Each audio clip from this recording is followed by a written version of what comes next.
আসসালামু আলাইকুম। আবারও চলে আসলাম আপনাদের মাঝে কিছু গুরুত্বপূর্ণ বিষয় নিয়ে আলোচনা করার জন্য। তো আশা করি সবারই উপকার হবে। আপনারা অবশ্যই থাম্বনেল থেকে বুঝতে পেরেছেন আজকে আমি কি বিষয় নিয়ে আলোচনা করব। তো আমরা আজকে তিনটি বিষয় নিয়ে আলোচনা করব। নাম্বার 1, আপনার যদি কখনো জাতীয় পরিচয়পত্র হারিয়ে যায় তাহলে আপনি কিভাবে জাতীয় পরিচয়পত্র বন্ধ করে দিবেন, কিংবা আপনি কোনো ধরনের ক্ষতিগ্রস্ত হওয়ার আগে বেঁচে যাবেন, সে বিষয়ে আলোচনা করব। আরো দুইটি নিয়ে বিষয় নিয়ে আলোচনা করব। নারী ও শিশু, হঠাৎ আপনার সামনে কখনো নারী ও শিশু নির্যাতন হচ্ছে, কিংবা আপনার প্রতিবেশী কিংবা কোনো আপনার খুব কাছের একজন মানুষ যদি নির্যাতন হয়, তখন আপনি কিভাবে তাকে উদ্ধার করবেন কিংবা বাঁচাবেন তাকে। তো আরেকটি বিষয় হচ্ছে জাতীয় জরুরি সেবা। হঠাৎ আপনার সামনে যদি কখনো দেখেন দুর্ঘটনা হয়েছে, কোনো গাড়ি অ্যাক্সিডেন্ট হয়েছে, কিংবা কখনো কোনো মানুষ অসুস্থ হয়েছে, অ্যাম্বুলেন্সকে ফোন করবেন কিভাবে, কিংবা কখনো পুলিশকে আনার জন্য কখনো কল করবেন কিভাবে। তো সেই বিষয়ে আজকে আলোচনা করব। তো ভিডিওটা অত লম্বা করব না, শর্টে আলোচনা করব, তার জন্য ভিডিওটা সম্পূর্ণ দেখবেন। আর ভাই, ভিডিওটা শুরু করার আগে অবশ্যই একটা লাইক দিবেন এবং একটা সাবস্ক্রাইব করবেন। সবসময় আমাদের ভিডিও পাশে পাওয়ার জন্য একটা সাবস্ক্রাইব করে যাবেন।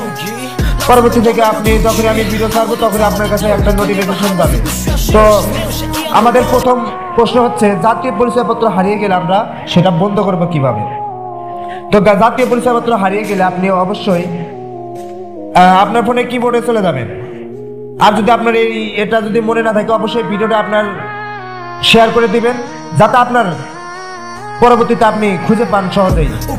তো আপনি প্রথমে জাতীয় পরিচয়পত্র হারিয়ে গেলে জাতীয় পরিচয়পত্র অফিসে ফোন দেওয়ার জন্য প্রথমে আপনার ফোনের কিবোর্ডে কল কিবোর্ডে যাবেন। কল কিবোর্ডে যাওয়ার পর লিখবেন 105, লেখার পরে আপনি ফোন দিবেন।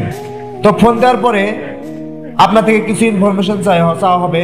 তো আপনি যদি সেইগুলো সঠিকভাবে দিতে পারেন তাহলে আপনার জাতীয় পরিচয়পত্র সঞ্চালন সবকিছু বন্ধ করে দেওয়া হবে। পুনরায় আপনি আবার এটা 105 এটা ডায়াল করে আবার পুনরায় আপনি 105 ডায়াল করে আপনার জাতীয় পরিচয়পত্র অ্যাক্টিভ করতে পারবেন। তো আশা করি আমার কথাগুলো আপনি অবশ্যই ভালোভাবে বুঝতে পেরেছেন। তারপরে প্রশ্নে চলে যাই নারী ও শিশু নির্যাতন। হঠাৎ আপনার সামনে যদি কখনো নারী শিশু নির্যাতন হয় তাহলে তাকে বাঁচাবেন কিভাবে। তো আপনি সর্বপ্রথম আপনার ফোনে কিবোর্ডে এই জায়গায় চলে আসবেন। আসার পরে আপনি আপনার ফোনে লিখবেন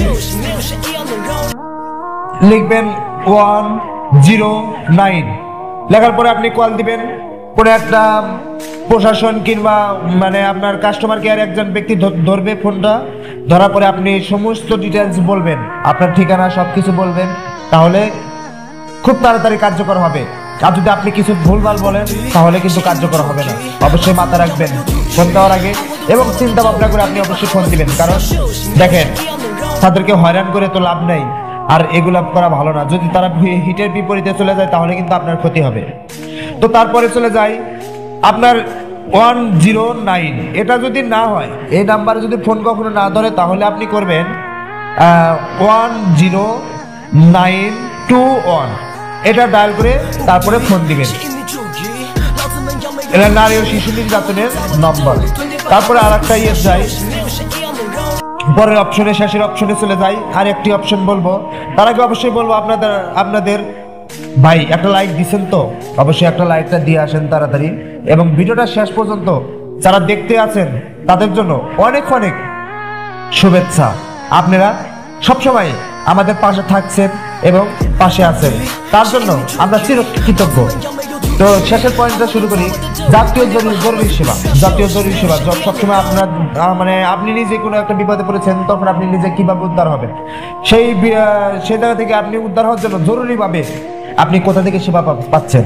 যেমন ধরুন, আপনি ঢাকা শহরে ঘুরতে গেছেন, কিংবা হঠাৎ করে একটা এলাকায় আপনি একা ঘুরতে গেছেন, কিংবা আপনার পুরনো কোনো শত্রুতা আপনাকে ধাওয়া করছে, তখন আপনি বাঁচবেন কিভাবে। তো সেই থেকে বাঁচার জন্য আপনি অবশ্যই তিনটি নাম্বারে ডায়াল করবেন।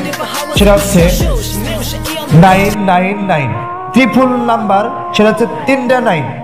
ডায়াল করার পরে আপনি অবশ্যই ফোন দিবেন। ফোন দেওয়ার পরে পুলিশ প্রশাসন ধরবে আপনার এই নাম্বারটি, কিংবা আপনি কোথা থেকে বলছেন সেটা সম্পূর্ণ ডিটেইলস ভালোভাবে বলবেন। ভুলভাল বলবেন না কিন্তু, তাহলে আপনার অনেক বড় ক্ষতি হয়ে যেতে পারে। এইটুকুই আজকের ভিডিও ছিল। তো আপনি অবশ্যই এই ভিডিও থেকে অনেক কিছু কৃতজ্ঞ থাকবেন, কারণ এগুলো অবশ্যই শেয়ার করে রাখবেন ভিডিওটা আপনার ফেসবুকে কিংবা আপনার সমস্ত সাইটে আপনি শেয়ার করে রাখতে পারেন। পরবর্তীতে আমার এই ভিডিওটা আপনার অনেক উপকারে আসতে পারে। তো আজকে এই পর্যন্তই, সবাই ভালো থাকবেন, সুস্থ থাকবেন, আল্লাহ হাফেজ।